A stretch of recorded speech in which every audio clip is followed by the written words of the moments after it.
ಅನ್ನದ ತಿಳಿಯಿಂದ ತಿಳಿ ಸಾರು ಮಾಡೋದು ಹೇಗೆ ಅಂತ ತೋರಿಸ್ತಾ ಇದ್ದೀನಿ ಇವತ್ತು. ಬೇಸಿಗೆಯಲ್ಲಿ ತುಂಬ ಹೀಟ್ ಆಗಿರುತ್ತೆ ಅಲ್ವಾ, ಆವಾಗ ಈ ಥರದ ಅಡುಗೆಗಳನ್ನು ಮಾಡಿ ತಿನ್ಬೋದು. ಇದರಿಂದ ದೇಹಕ್ಕೆ ನೀರಿನಂಶ ಜಾಸ್ತಿ ಸಿಕ್ಕುತ್ತೆ ಹಾಗೂ ದೇಹ ತಂಪಾಗುತ್ತೆ. ಇದನ್ನು ಹಾಗೆಯೇ ಕುಡಿಲೂಬಹುದು.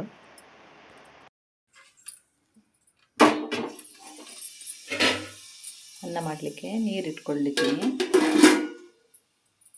ನೀರು ಕಾಯಬೇಕು. ಅಕ್ಕಿಯನ್ನು ಚೆನ್ನಾಗಿ ತೊಳ್ಕೊಳ್ಬೇಕು. ಒಂದು 2-3 ಸತಿ ನೀರು ಹಾಕಿ ಕ್ಲೀನ್ ಮಾಡಿ ತೊಳ್ಕೊಂಡ್ರೆ ಅದರಲ್ಲಿರೋ ತೌಡಿನಂಶ ಎಲ್ಲ ಹೋಗುತ್ತೆ. ಅಕ್ಕಿ ತೊಳೆದಾಗಿದೆ, ನೀರು ಕಾದಿದೆ. ಈಗ ಅಕ್ಕಿ ತೊಳೆದಿರೋದನ್ನು ಇದಕ್ಕೆ ಹಾಕ್ಕೊಳ್ಬೇಕು. ಹಳ್ಳಿ ಮನೆಯವರಿಗೆಲ್ಲ ಗೊತ್ತಿರುತ್ತೆ, ಪೇಟೆಯವರು ಈಗ ಬಸ್ತು ಅನ್ನ ಮಾಡಲ್ಲಲ್ವ, ಹಾಗಾಗಿ ಗೊತ್ತಿರಲ್ಲ.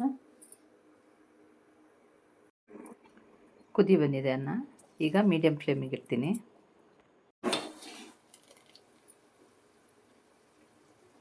ಅನ್ನ ಬೆಂದಿದೆ, ಬಸ್ಕೊಳ್ತೀನಿ ಇದನ್ನು.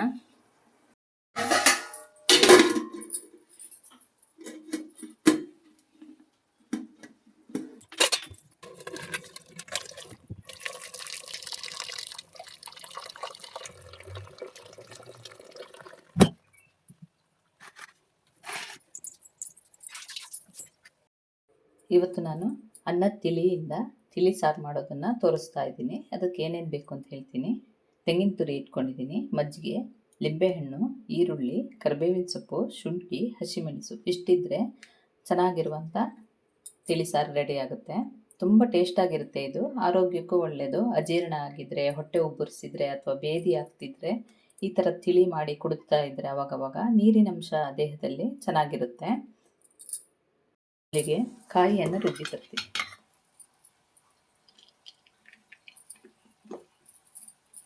ಇಷ್ಟು ಸಾಕು.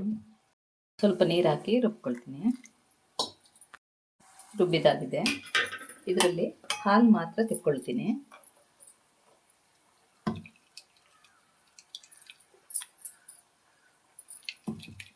ನನಗೆ ಕಾಯಿ ಹಾಲು ಮಾತ್ರ ಬೇಕು, ಹೆಚ್ಚೊಟ್ಟು ಬೇಡ. ಅದಕ್ಕೆ ಹೀಗೆ ಹಿಂಡ್ಕೊಳ್ತಾ ಇದ್ದೀನಿ. ಸ್ವಲ್ಪ ಬಿದ್ದರೆ ಪರವಾಗಿಲ್ಲ.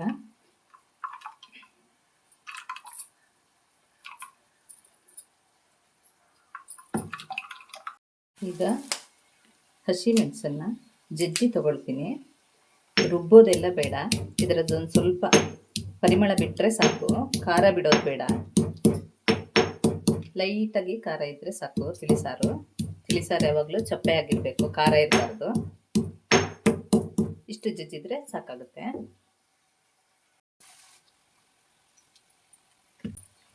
ಈಗ ಶುಂಠಿಯಲ್ಲಿ ಜಜ್ಕೊಳ್ತೀನಿ. ಒಂದು 2 ಪೀಸ್ ಸಾಕು, ಜಾಸ್ತಿ ಬೇಡ.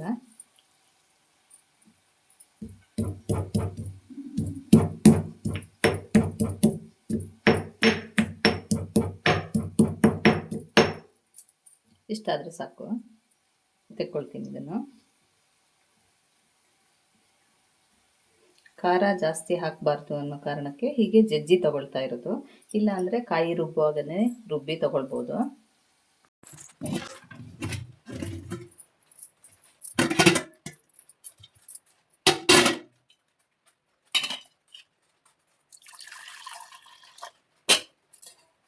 ತಿಳಿ ಎಷ್ಟು ಬೇಕೋ ನೋಡಿ ತಗೊಂಡಿದ್ದೀನಿ. ನಾನೊಂದು ಇಬ್ಬರಿಗೆ ಮಾಡ್ತಾ ಇರೋದು, ಇಷ್ಟು ಸಾಕು ನಮಗೆ. ಅನ್ನದ ತಿಳಿಗೆ ಇದು ಜಜ್ಜಿರೋ ಶುಂಠಿ ಮತ್ತು ಹಸಿಮೆಣಸನ್ನು ಹಾಕ್ಕೊಳ್ತೀನಿ. ಕಾಯಿ ಹಾಲನ್ನು ಸೇರಿಸ್ಕೊಳ್ತೀನಿ. ಎಷ್ಟು ಬೇಕು ನೋಡಿ ಸೇರಿಸ್ಕೊಳ್ಬೋದು. ನಾನೊಂದು ಇಬ್ಬರಿಗೆ ಮಾಡ್ತಾಯಿದ್ದೀನಿ, ಅಷ್ಟು ಸಾಕು. ಸ್ವಲ್ಪ ಮಜ್ಜಿಗೆ ಹಾಕ್ಕೊಳ್ತೀನಿ. ಮಜ್ಜಿಗೆ ಜಾಸ್ತಿ ಬೇಡ, ಯಾಕೆಂದರೆ ಲಿಂಬೆ ಹುಳಿ ಹಾಕ್ತಾಯಿದ್ದೀನಿ ನಾನು, ಹಾಗಾಗಿ ಮಜ್ಜಿಗೆ ಸ್ವಲ್ಪ ಹಾಕ್ಕೊಳ್ತಾ ಇದ್ದೀನಿ. ರುಚಿಗೆ ಬೇಕಾದಷ್ಟು ಉಪ್ಪು ಹಾಕ್ಕೊಳ್ತೀನಿ. ಲಿಂಬೆ ಹುಳಿ ಹಿಂಡ್ಕೊಳ್ತೀನಿ. ಸಾಕು, ಸ್ವಲ್ಪ ಹಾಕಿದ್ರೆ ಸಾಕಾಗುತ್ತೆ. ಚೆನ್ನಾಗಿ ಮಿಕ್ಸ್ ಮಾಡಿ, ಉಪ್ಪು ಹುಳಿ ಎಲ್ಲ ಮಿಕ್ಸ್ ಆಗಬೇಕು. ಹಾಗೆ ಚೆನ್ನಾಗಿ ಒಂದು ಸರ್ತಿ ಮಿಕ್ಸ್ ಮಾಡ್ಕೊಳ್ಬೇಕು. ಇದಕ್ಕೆ ಈರುಳ್ಳಿ, ಕೊತ್ತಂಬರಿ ಸೊಪ್ಪು ಇದ್ದರೆ ಹಾಕ್ಕೊಳ್ಬೋದು, ಇಲ್ಲ ಅಂದರೆ ಏನು ಬೇಕಂತ ಇಲ್ಲ, ಹಾಕದೇ ಇದ್ರೂ ನಡೆಯುತ್ತೆ, ಚೆನ್ನಾಗಿರುತ್ತೆ ಟೇಸ್ಟು.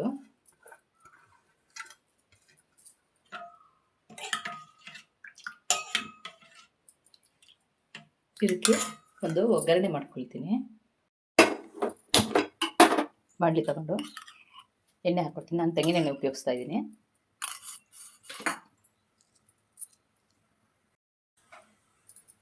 ಚೂರು ಸಾಸಿವೆ, ಚೂರು ಜೀರಿಗೆ ಹಾಕ್ಕೊಳ್ತೀನಿ, ಹಾಕ್ಕೊಳ್ತೀನಿ.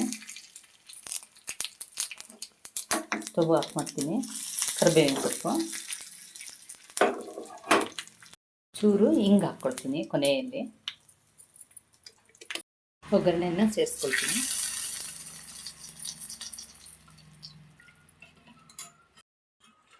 ತುಂಬ ಟೇಸ್ಟಾಗಿರುವಂಥ ತಿಳಿಸಾರು ರೆಡಿ ಆಗುತ್ತೆ. ಇದು ಆರೋಗ್ಯ ದೃಷ್ಟಿಯಲ್ಲಿ ತುಂಬ ಒಳ್ಳೆಯದು, ತಂಪು ನೀಡುತ್ತೆ ದೇಹಕ್ಕೆ. ನಾವು ಬೇಸಿಗೆಯಲ್ಲಿ ಆಗಿಂದಾಗೆ ಮಾಡಿ ತಿಂತೀವಿ. ಉಪ್ಪು ಹುಳಿ ಖಾರ ಎಲ್ಲ ಹದವಾಗಿ ಹಾಕಿರೋದ್ರಿಂದ ಅನ್ನಕ್ಕೆ ಕಲಸಿ ತಿನ್ನಲಿಕ್ಕೆ ತುಂಬ ಚೆನ್ನಾಗಿರುತ್ತೆ. ತುಂಬ ತಂಪು ಅನಿಸುತ್ತೆ, ತಿನ್ನಲಿಕ್ಕೆ ಹಿತ ಆಗಿರುತ್ತೆ. ಇವತ್ತು ನಾನು ಮಲ್ನಾಡ್ ಸ್ಪೆಷಲ್ಲು ತಿಳಿಸಾರು ಮಾಡೋದು ಹೇಗೆ ಅಂತ ತೋರಿಸಿದ್ದೀನಿ. ತುಂಬ ಸಿಂಪಲ್ ಆದಂಥ ಅಡುಗೆ, ಅಷ್ಟೇ ಟೇಸ್ಟ್ ಆಗಿರುತ್ತೆ. ಈ ವಿಡಿಯೋ ನಿಮಗೆ ಇಷ್ಟ ಆದಲ್ಲಿ ಲೈಕು, ಶೇರು, ಕಮೆಂಟ್ಗಳನ್ನು ಮಾಡಿ. ಸಬ್ಸ್ಕ್ರೈಬ್ ಮಾಡದೇ ಇರೋರು ಸಬ್ಸ್ಕ್ರೈಬ್ ಮಾಡಿ. ಪ್ಲೀಸ್ ಸಪೋರ್ಟ್ ಮಾಡಿ. Thank you.